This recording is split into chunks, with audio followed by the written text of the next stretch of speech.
let's start by just sitting. Giving a little bit of attention to how you're sitting, to your posture, not with the aim of sort of getting into straight into perfect posture, but just to sort of get this sense of settling mind and body together. As always, if you can, have your weight a little bit forwards, feel some measure of support from your feet. And just be aware that that may cause a strain in your back. Feel your hips sinking into the chair.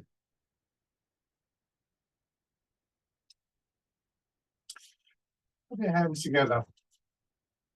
And then with the pads of your fingers, tapping very gently over your face.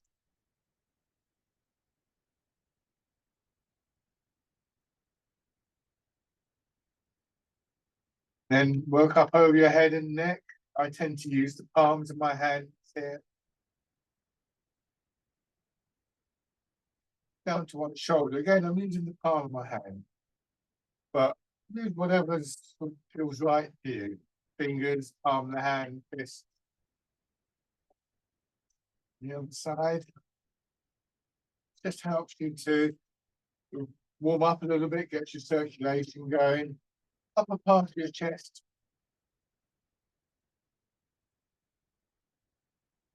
And then down to your belly.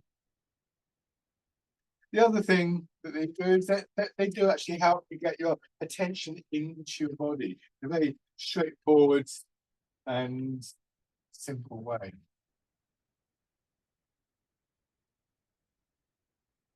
So, sitting back in your chair, that process of engaging with your body, or bringing your attention into your body, is an ongoing one in Tai Chi. There are many things that draw our attention outwards, often with good reason. But we also want to sort of practice and get into the habit of coming back, shall we say. And an awareness of your movements and awareness of your posture is a really good way of doing that. Maybe your breath as well. Not everybody's comfortable relating to their breathing. But in the first instance, wherever your attention naturally lands, and that may even be sort of like, if you've got a stiff shoulder, then that may be where your attention lands initially. But once it's landed, then it's there. So you can start to expand the area of awareness. Feeling your weight drop into the chair. Feeling a little bit of weight in your heels. Feeling your shoulders dropping back. A gradual feeling of releasing some of the tightness and stiffness through your body. Again, maybe an awareness of your breathing, any changes in the rhythm, flow of your breath.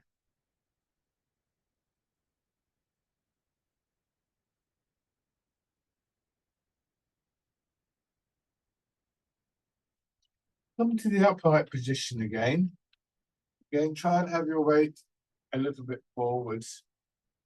And once again, get this sense of dropping downwards. This time, very much a sense of dropping down in to the ground.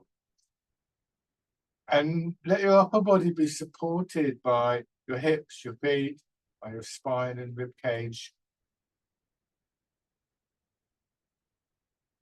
And so once again, just a sense of your body quieting down, your mind settling, your thoughts quieting. Giving us this sort of inner feeling of quietness and stillness, calmness, however you think about it. There's ideally would be the constant accompaniment to the actual movements. Now just slowly turning your head.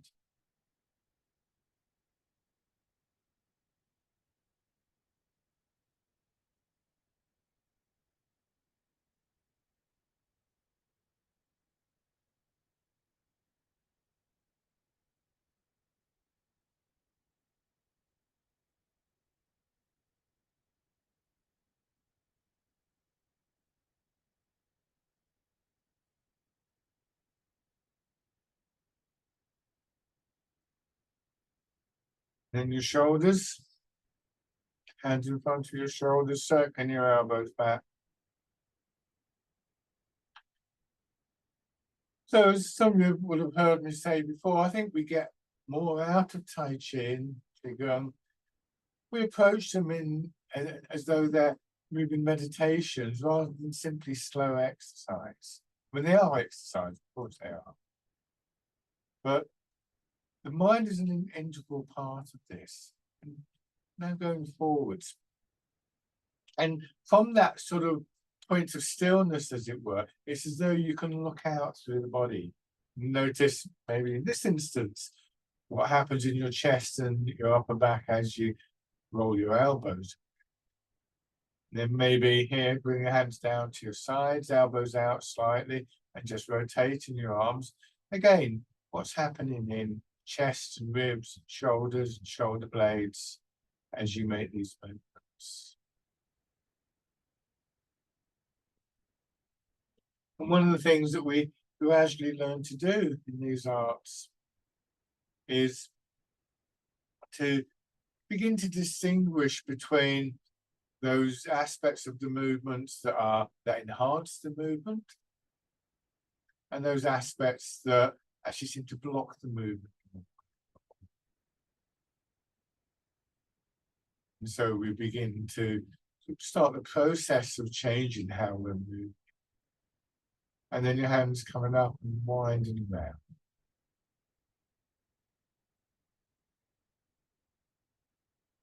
It's good to think of Tai Chi and Qigong as intentional movements.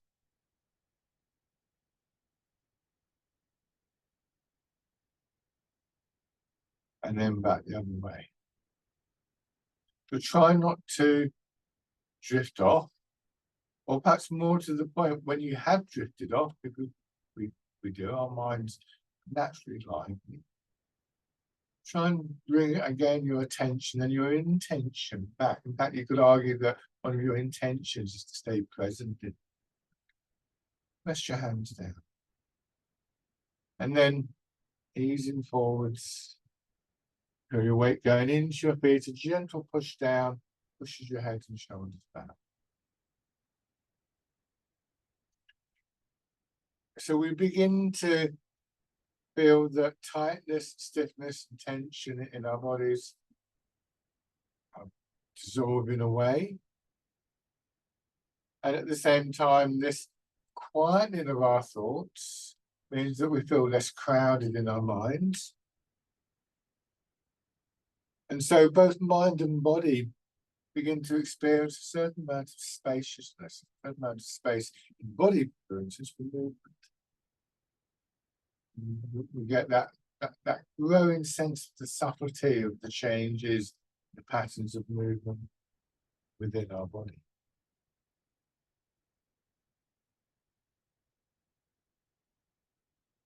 Here, your weight going down into your feet, settling in your feet, and then springiness with your legs pushing you back, and settle down into your hips.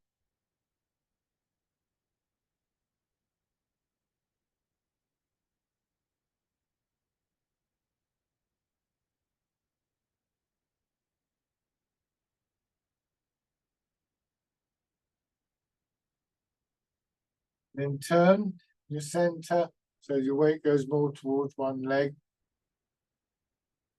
And when we want to change direction, we will change from this area between hips and pelvis and waist. So then here, almost like you've got a spotlight in your navel, you turn to shine the spotlight towards the other leg, and your body follows, your weight follows.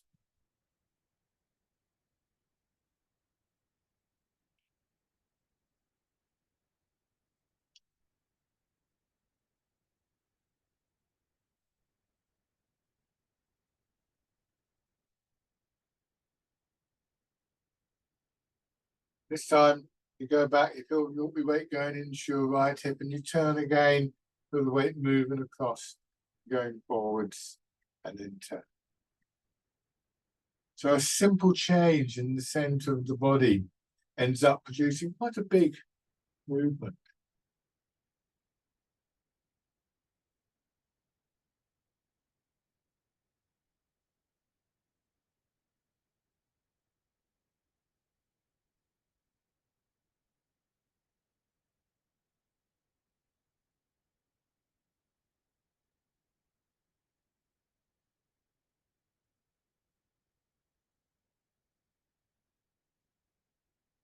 Change direction.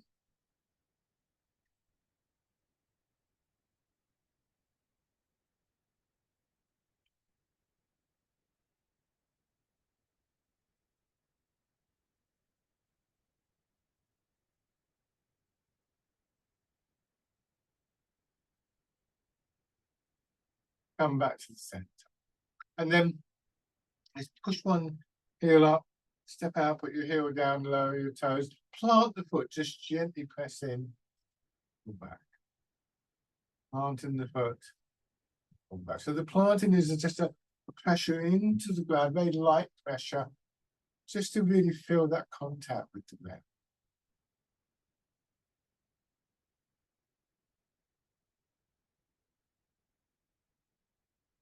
Okay, and then on the other side.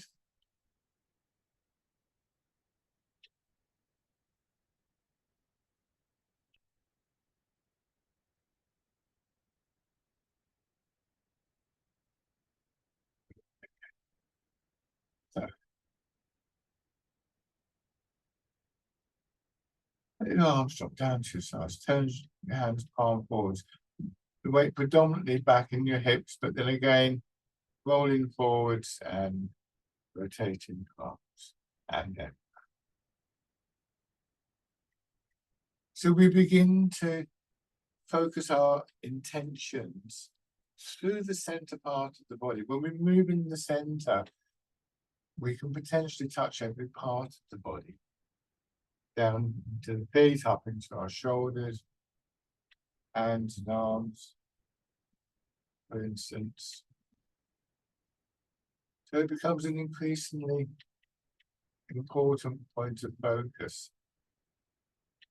We also use that part of the body as a place where we can bring our attention to and our intention. We feed our intention through that center part of the body, from there down into the ground.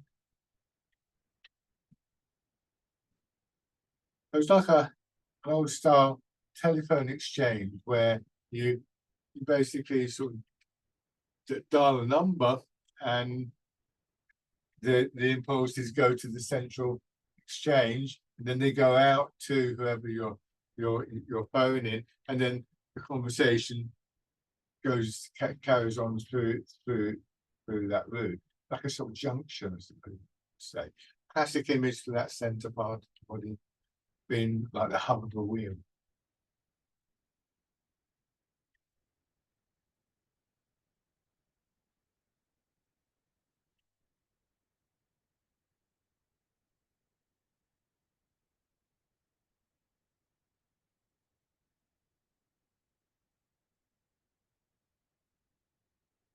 This time, leaving your hands facing palm back. As you go back, just letting your arms swing behind your shoulders until you settle in your feet or your hips. And then they swing past them. Let's just fisherman cast them in.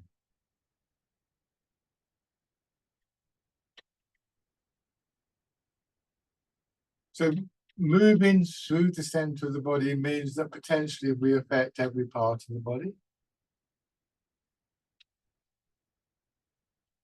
Beginning to become familiar with the process of bringing your attention, your thoughts to the center part of the body means that we become familiar with the sort of the pathway to that quiet space.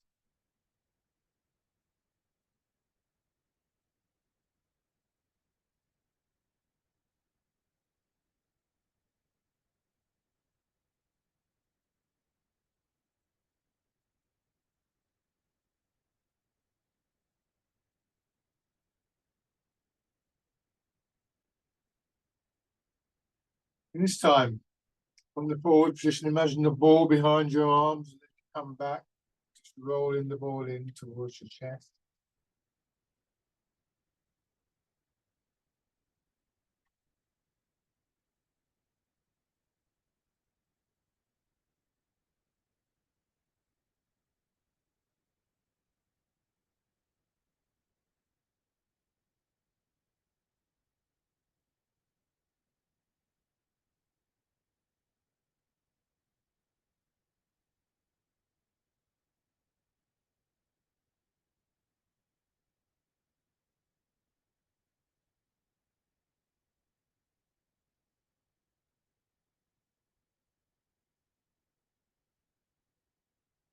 Changing again, this time from the forwards position, turn your hands palm in, and as you come back up, draw your elbows apart, opening, expansive quality in the chest. Just pigeon spreads its wings.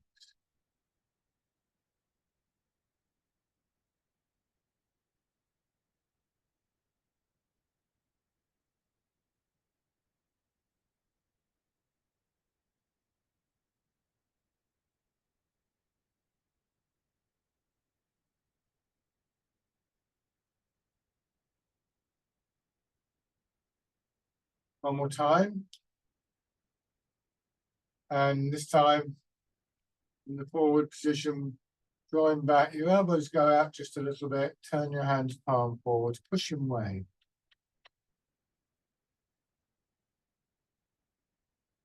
Try not to assume that you have to lift your arm. Notice the shape of my arm. My elbow goes out a little bit here, but as I start to push my weight forward, it just comes in, and it's as though my shoulder, well, it does, I suppose it pushes my elbow like that. See, when I do this, notice that my hand automatically rises a little bit. So I don't need to sort of lift up like that. I just go forwards and it curves up, almost like it's going down a slide in reverse.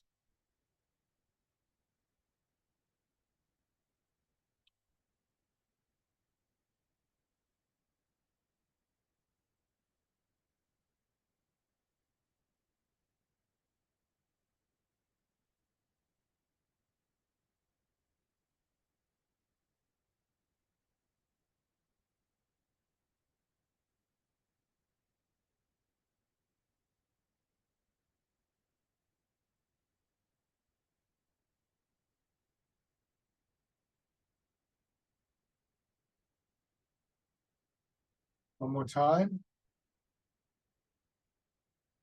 Now, your elbows come straight back, staying in front of your hips, fingers rolling into a hollow fist. Rotating as you go forwards. So here, rather than going out a bit, your elbow comes back. You don't want your elbow to go behind the shoulder. And then your arm extends just a little bit, but not locking your elbow out.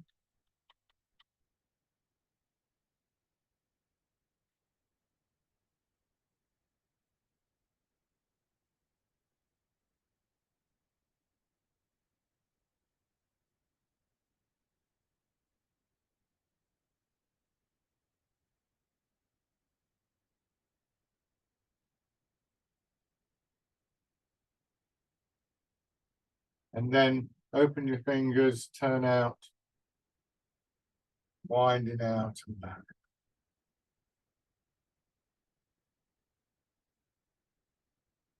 Again, your chest open, your hands just drop down and rotate. They seem to come quite naturally back into position.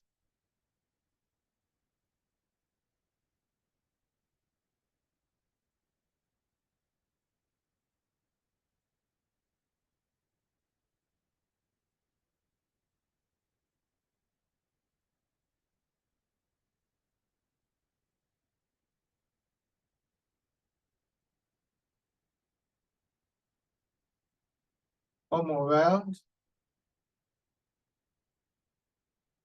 Coming back. Turn your hands palm down, then turn a little to your left. Ease forwards. Shoulders pushing your hands away, your arms extending a little bit, swing across and change direction, do the same thing there. Drawing your fingers around in a nice smooth circle. It's called polishing.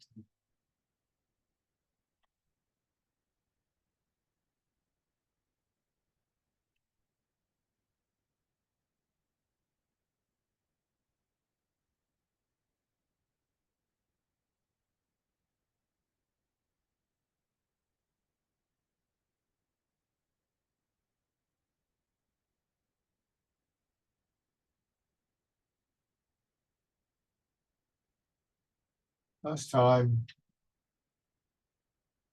Yeah.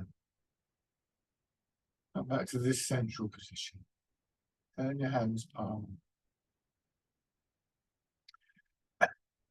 Gently press down through your feet again and through your hips. So you get this feeling of a rise in movement. And up, and then just allowing gravity to pull the shoulders and your head down into your hips, into your feet again, and then pushing up.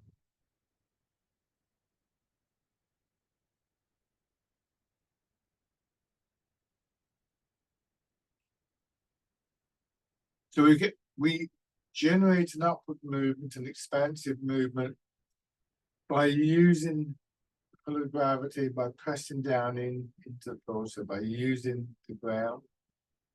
Now, bring your hands around as though you're cradling the ball, and that upward movement pushes your hands up, turning them over, your rib cage drop and your shoulders drop, pressing down.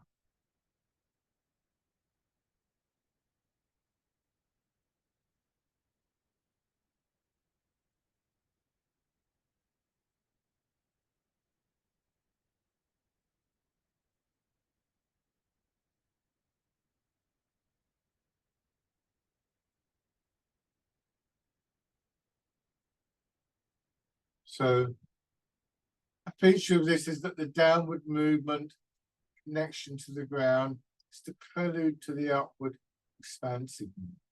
Really, ideally, this would always be the case in movements. Now, turning your hands palm out, the wild goose.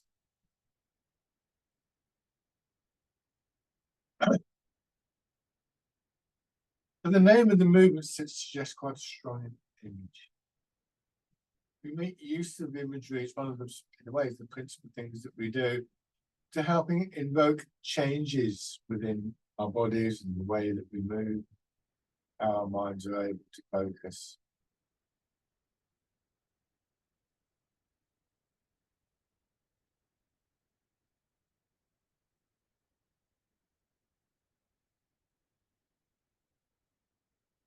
Then knees forwards, so your hands can swing in front of your knees. Sit back and again push up. This is part in the clouds.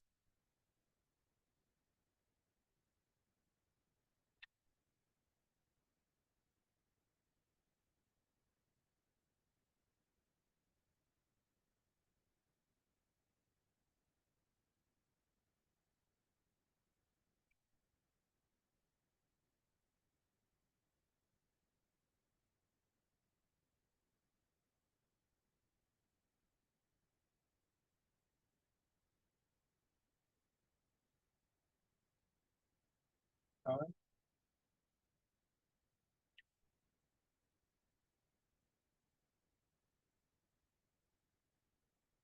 The hands drop down and then expanding on one side, pushing your elbow up, drawing your fingers out, elbow dropping down. Now wrap your fingers around, leaving a hollow space inside. In the direction on the other side, extending and contracts. Dragon plucks the stars from the sky.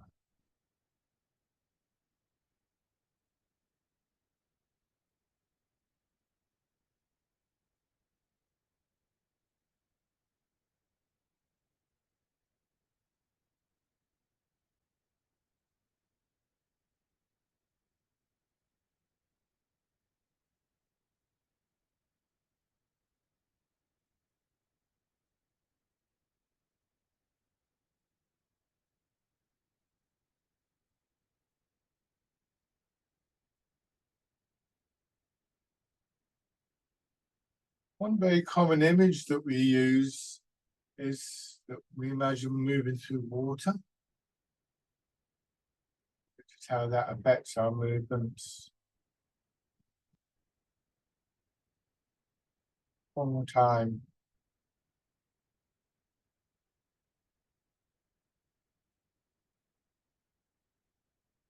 Both hands together. So I'm lengthening this through the middle of your back. That wave-like movement, pushing your arms up. And then this time, let your elbows drop so that converts the movement to a sideways push.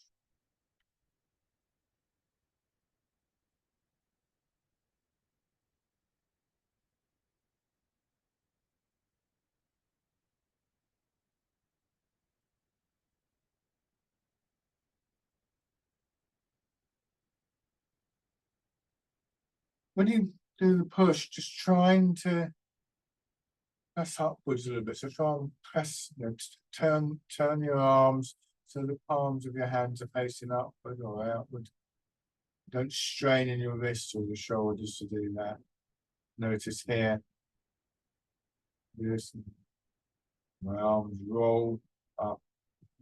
Your spiraling movements are helpful for joints in your arms.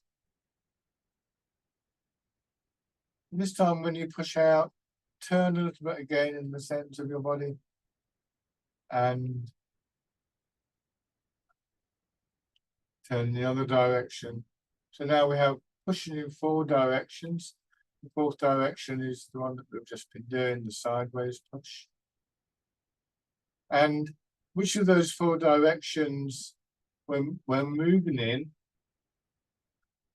well, not so much the upward one, I suppose, but the sideways one, is determined not by what we're doing with our shoulders, because we're doing the same thing, but what we're doing in the center.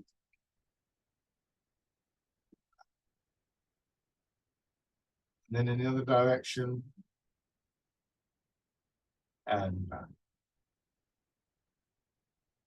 And then facing forwards.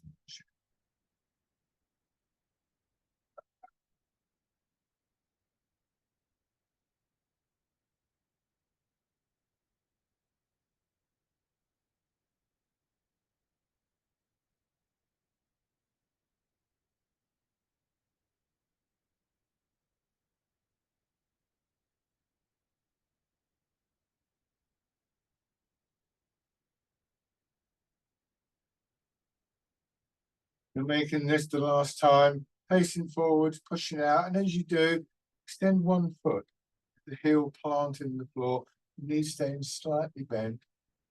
Drop your hands, turn them palms forwards, just scooping the sea and looking at the sky.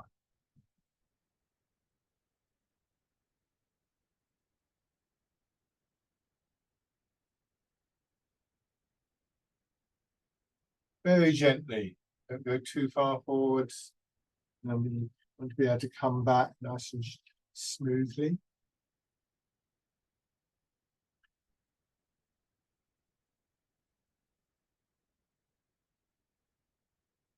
And then grasping the tiger's ears.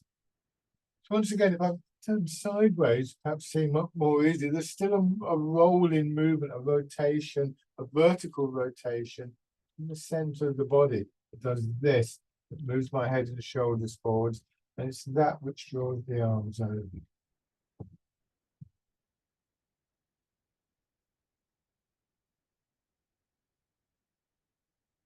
Changing sides.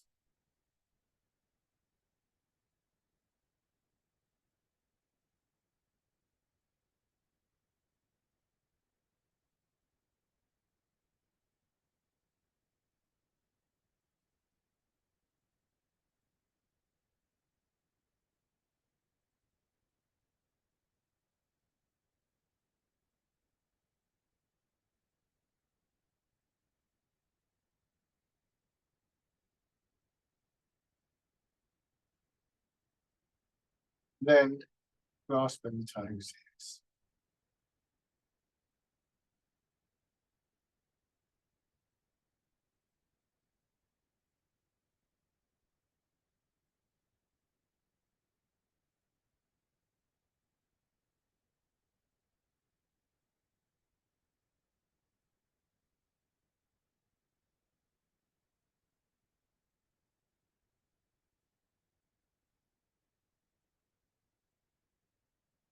Good. And now go back to just rolling the pelvis forwards and backwards, your weight moving more into your feet and then back into your hips.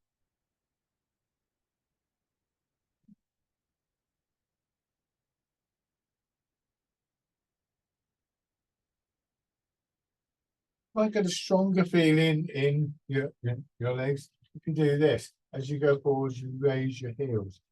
Feel the balls of your feet being pushed in to the floor. Don't do it all the time like this because your calf muscles will probably tighten up. but it's going to help you generate the awareness of your weight going more into your feet and then back. It can also help to make you aware of that bit of a push coming back. As I say, don't do it too many times because you don't want the calf muscles to see them. Now, this time as you go forwards again, a little turn in the centre of the body means that you can direct your weight, say, into your left foot, straight back so your weight drops more into your right, turning slightly to the left, bringing your weight across, and then going forwards and into the right foot. Back. So imagine an X shape with a line underneath it. And we're just moving the body much along that line.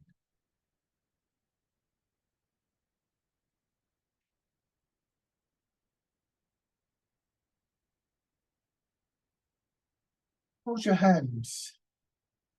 Go there, just carrying a tray of drinks or something.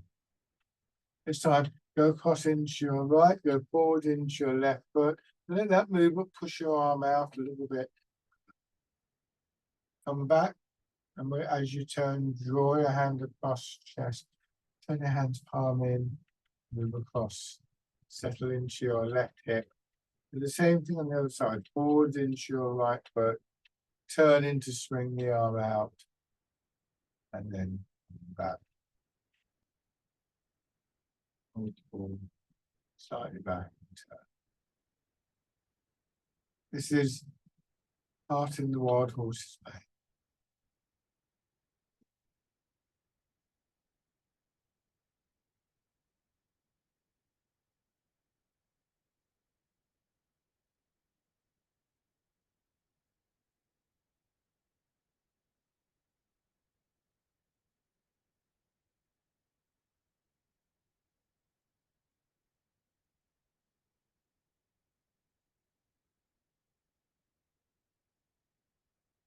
They're slightly more complex. And what's helpful here is that awareness of the center, you extend out from the center, but then you come back in. And so finding again that little bit of quietness, of stillness in mind and body. You could begin to think of each arrival of your weight in a hip or a foot, whichever part of the form that you're on. It's a bit like a crossroads when you're on a journey. If you're not sure of the way, you can reach that crossroad or roundabout and have to just sort of like settle a little bit, decide which way you're going to go next. So it's that potential as our weight arrives in our hip, moves across to the other hip, to once again just touch that space of quietness and stillness, center of your body.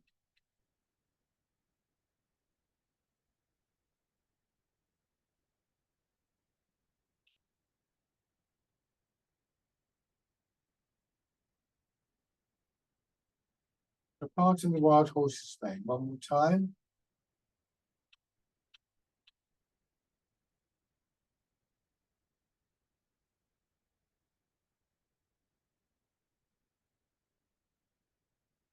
And let your hands rest.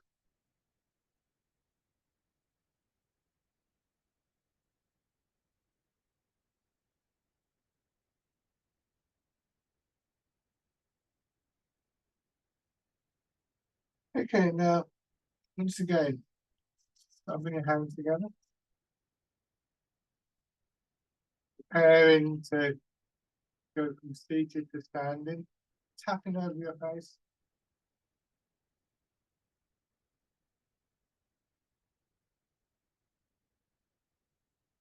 Over your head and neck.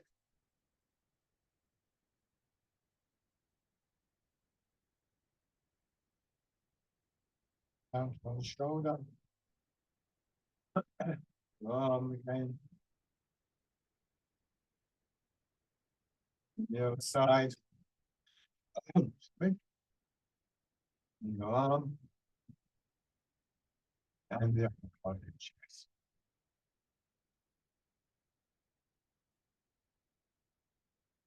Belly.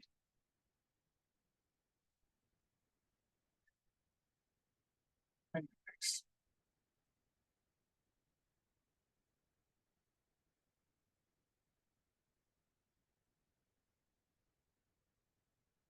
And also to get the legs moving a little bit, pushing your heels up. You're pumping your legs a little bit. And then circling.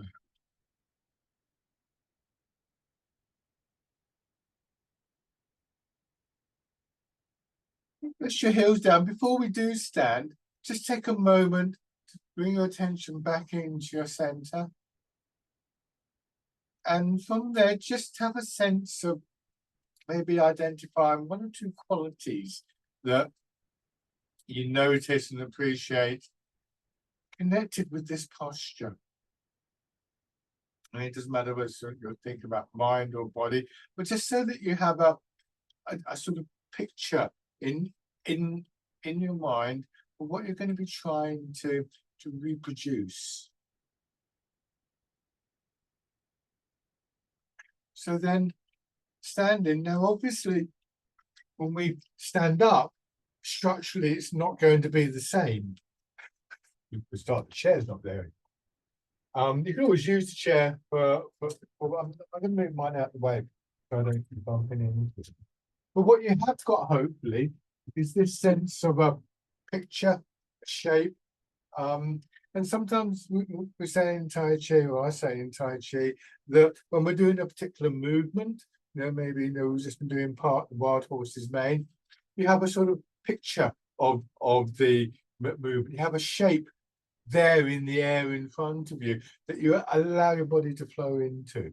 A bit like if you were making a plaster cast model, you'd have the shape of whatever you were making, and you'd pour the liquid plaster into the mold. This is a way of actually beginning to really use our intention. And obviously, it's going to work better if you've got an idea of movements, but even I was talking about this last night in a beginner's class. It could be something very, very simple. Maybe you just noticed a sense of settling in your body. Maybe it was a kind of quietening of your mind. Maybe it was something to do with your breathing. And this is part of the shape of mind and body that you're trying to cultivate. So when we stand parallel, what we want to do is try and have our feet directly below our hips. It's no, if part of that shape that you noticed was that you felt supported, then it's no good having your feet like this because you're not really very well supported. Here, your hips are supported by your feet, your shoulders are supported by your hips. And I'm going to exaggerate, but I'm going to come closer so you can see more easily. Here, you gently tilt forwards, or at least you move your weight forwards. This is really overdoing it. I'm going to fall over in a minute if I'm not careful. And certainly my calf muscles have stiffened up. So you want your weight forwards because it's quite an alert posture. But you don't want to lean forwards because then you get pulled forwards. So what we want to do, as we did in the chair, is just let the hips drop back. And when the hips drop back, it's again like I'm sitting. And it brings my shoulders, my head more upright. And then letting the hips drop down a little bit more. And pushing up. Again, I'm exaggerating a little bit, don't have to bend your knees a long way. So you're just dropping down to the ground and this feeling of your center of gravity dropping, rooting down as we describe it in Tai Chi. sinking down, and then your body's sort of expanding back out of the ground. Just push upwards. Bring your hands around as though you're cradling the ball, and standing version of rooting down. Body expanding and contracting. There was a gentle pressure downwards through your feet. As you sink down, there's a sense of almost what you could describe as compression in your legs. It's very similar to the feeling that you might get if you're in water, say in a swimming pool. You drop down into the water. The density of the water, the buoyancy of the water pushes you up again. So your body expands. And at a certain point, that movement upwards, that energy that has pushed you upwards, fades away, and gravity takes over again and pulls you down. And at a certain point, that buoyancy, that buoyant feeling, that push up becomes strong again and overtakes the pull of gravity and pushes you up. So you're moving between the limits of these two forces acting on you. The pull of gravity down through your body and the sense of the push up from the ground.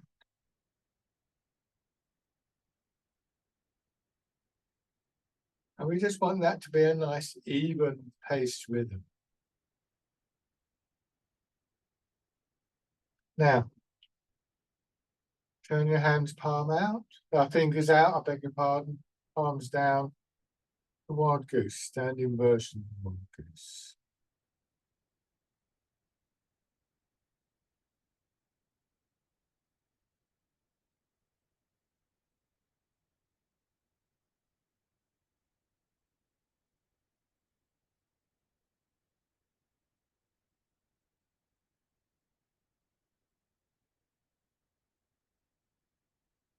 Time, and then parting the clouds.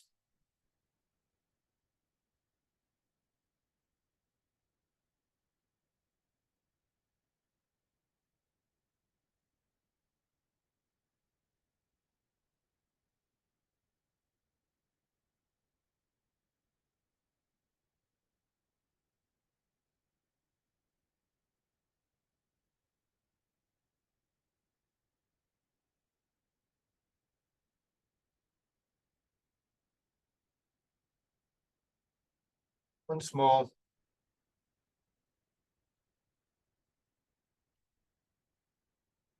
And put 1 foot forward. So to get into this stance, and we go back to this, we've got the feet hip width apart. What we don't want to do now is to stand like this, because suddenly we've lost the support of the ground. We go to hip width. You can see between my legs the background there. So we're gonna, it's a bit like if you were out for a walk and you came to a stream and somebody had built up a kind of bridge across, just, a couple of planks of wood or something like that, and somebody else has strung a rope across. Which are you going to take? I mean, if you were feeling adventurous and you wanted to show off to your friends, you might try the rope, as long as you didn't mind falling in the stream. But for comfort, you would go for the wider pathway. So once again, this feels as though we're supported and not too long a step. You don't want to feel that you're stretched out like that, and you want to feel that you can just transfer your weight nice and smoothly from one leg to another. So in the chair, we will transfer in weight between hips and feet, and so on. Here, it's in some ways it's simpler because it's just from 1 foot to another.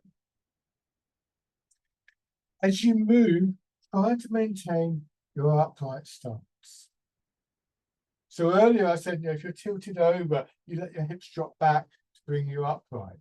So what helps you to maintain the upright stance is this feeling of your hips being drawn down and allowing that to happen. Don't resist the pull of gravity as it works through your body. And that feeling of yielding, as we call it, to the pull of gravity, in particular in that area of lower back, hips, and buttocks, is actually something that becomes a constant intention in Tai Chi. We keep bringing our attention back, we keep reminding ourselves of that. And like a lot of things that we start to learn by repetition, eventually it becomes much more natural to us. And that really helps our overall sense of movement and stability. Now, going into your back leg, and just gently raise the front toes so more of your weight settles on the back. You can have the front foot slightly turned out. Go forwards, push the back knee forwards, in the sense of just dropping down once again. Now, this is a familiar feeling from sitting in the chair.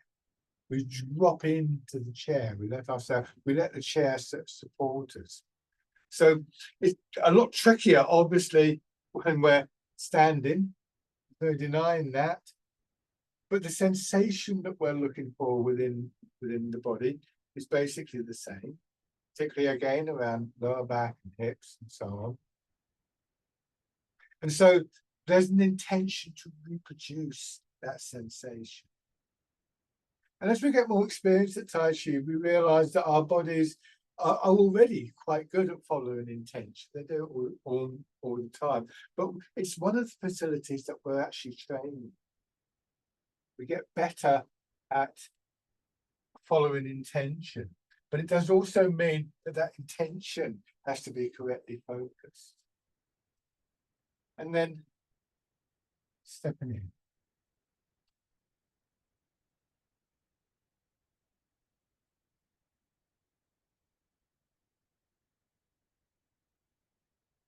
Trying to keep your pelvis level.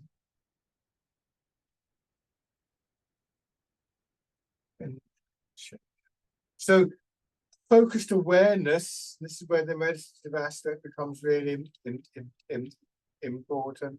It's both one that is calmer, but one that is more likely to reproduce the correct intention. So have your other foot forwards, transferring the weight. Now, that doesn't mean that you're not going to encounter physical difficulties and barriers. And if, for instance, you do feel a bit wobbly, it's going to be quite hard to release tightness and stiffness under those circumstances. So here, for instance, if I was feeling that the legs weren't quite doing it, I would hold on to the wall or to the chair. And that would give me just that little bit of extra security to play about with this idea. There's a little bit of trial and error involved in all of this. And we don't want to make the sort of error it's going to cause us to fall. Nothing to be gained there. And then raising the toes and your heel.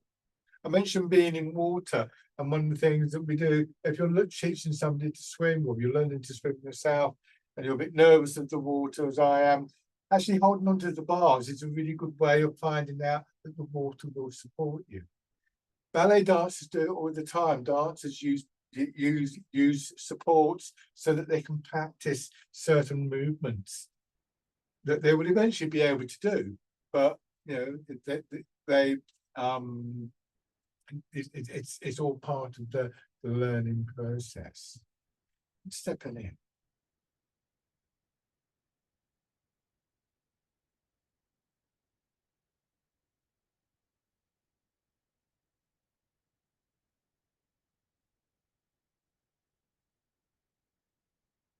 And then bring the foot in, forwards and out to hip width, and plant the foot. Lower the heel and the toes, or if you're going backwards, it's the ball of the foot and then the heel.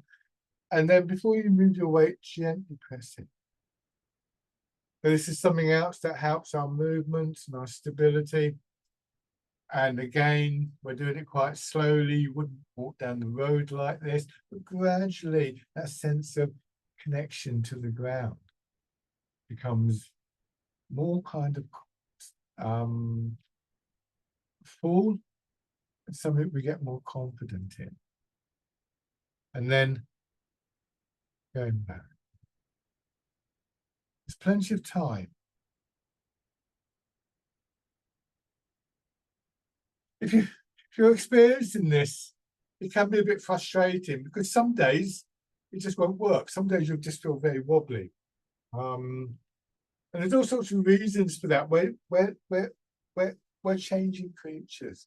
Bring your feet parallel. But if you had a busy day yesterday, or if you've had a busy morning, or if you've got a lot of things to work out, maybe you've got people coming to stay and you've got to do the shopping or something like that. All of those things are going to affect this.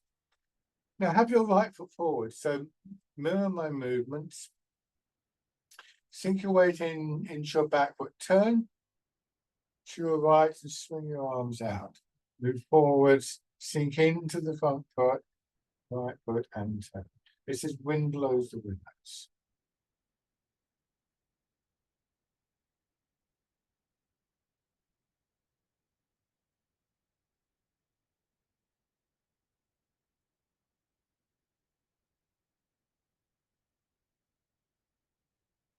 Try and feel that as you settle in the foot, you can get that sense of a movement upwards, pushing you up or holding you up. And that's the energy that will push your arms out and swing them up.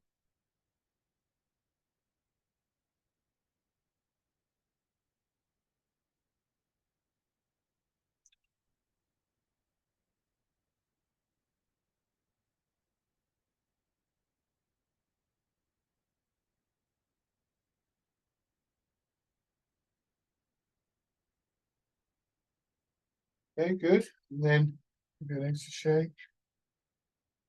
And try that on the other side. So left foot forwards, weight in your back leg, your right leg, turning. Combination of the momentum from the movement of your weight, turning in your center, and that sort of rising, expanding energy as you sink into your leg should be sufficient to move your arms. You don't need to strain in your back or your shoulders or your arms.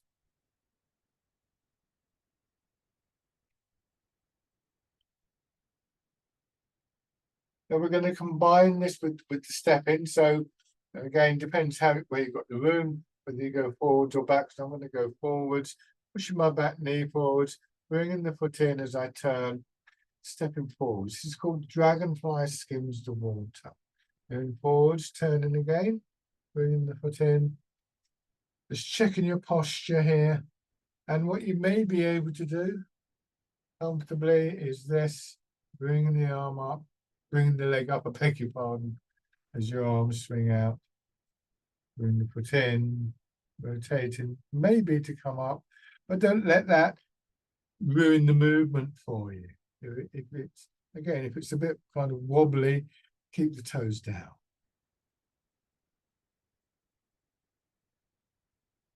And then change direction if you haven't done so already. Planting the foot, sure of the ground beneath you.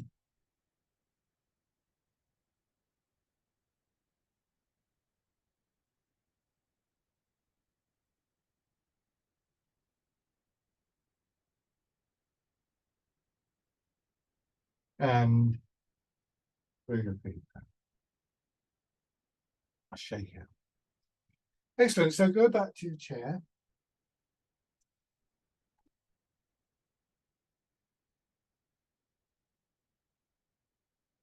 We aim to be sort of rooted and centered and calm as much as possible, but we also recognize that we're not going to be like that all the time. But again, we have the intention. We have a sense of what we're aiming for. So when we do find that we're being drawn away from that, when the body wobbles a little bit, when the mind gets a bit stressed or whatever, we can turn back in a sense. And this last exercise, Embrace Tiger, Return to Mountain, demonstrates that very nicely. So let your arms hang down to your sides, push them out, And then bring them around as though they're holding the ball against your chest. And then as you do, let your hips drop into the chair. Then let your shoulders drop and feel how your arms follow. And you come back to this basic stance, this basic quality, and then start all over again. Embrace tiger, return to mountain. Feeling how gravity naturally draws you inwards and downwards. And if you're aware of that, then gravity will essentially draw your attention, draw your thoughts for a moment or two into a nice little quiet space.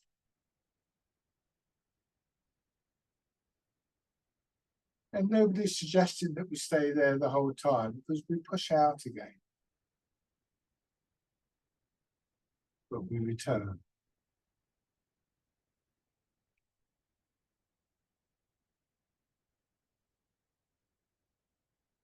One more time.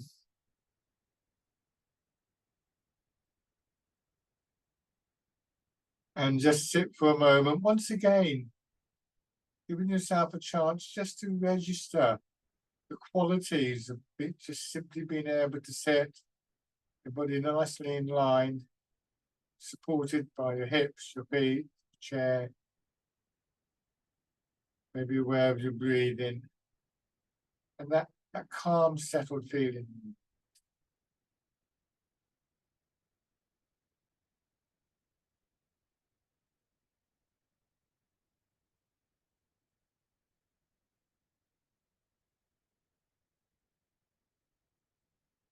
Just slowly open your eyes. Lovely. Thank you very much, everybody. Thanks for coming along, for watching. If you have any questions, as always, please do get in touch to me. But bye for now.